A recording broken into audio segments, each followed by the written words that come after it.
I wrote Millions on the Move at the end of a first-year writing seminar called Earth History and Future, which offered a sampling of concepts from the Earth and Environmental Sciences Department at Vanderbilt. This was the second in a series of 3 papers written during the course of the semester, and represents a culmination of research on a topic of my own personal interest.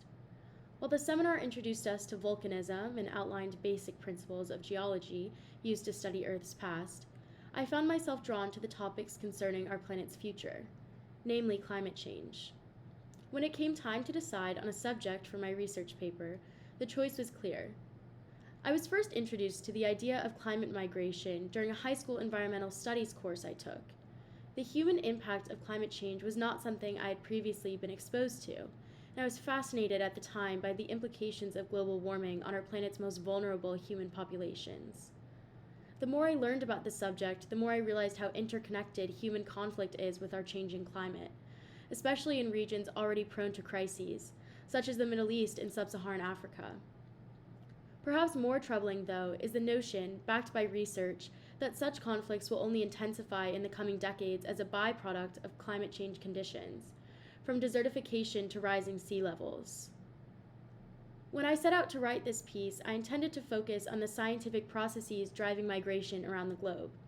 As I conducted research, looking especially at information provided by the United Nations, the World Bank, and credible news outlets, I was alarmed to find that climate migration exists in more places than I initially expected, including in our own country, in parts of Alaska and southern Louisiana, where the coastline is rapidly disappearing.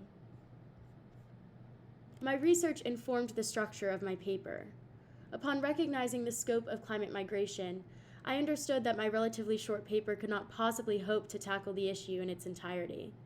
So, I made a decision to focus more specifically on rising sea levels and the increasingly warm temperatures that render crop production unviable in dry regions.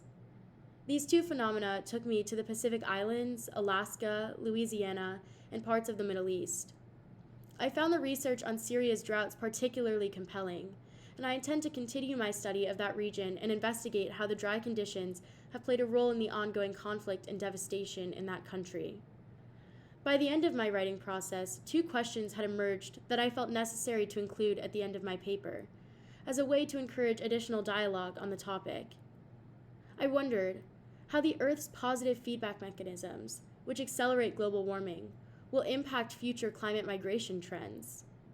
And I asked if a tipping point exists whereby, once reached, Earth will no longer be able to sustain desert and coastal regions for human life.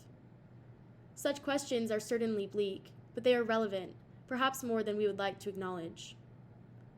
As an earth and environmental science major, I remain passionate about climate justice and the consequences of our own actions in emitting greenhouse gases on our most vulnerable global citizens.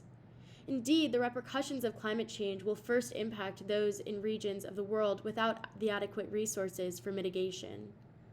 As I learned from writing this paper, however, the rest of the world is not immune from the negative effects of climate change either, and forced migration trends as a result of global warming are already occurring closer to home than we may think.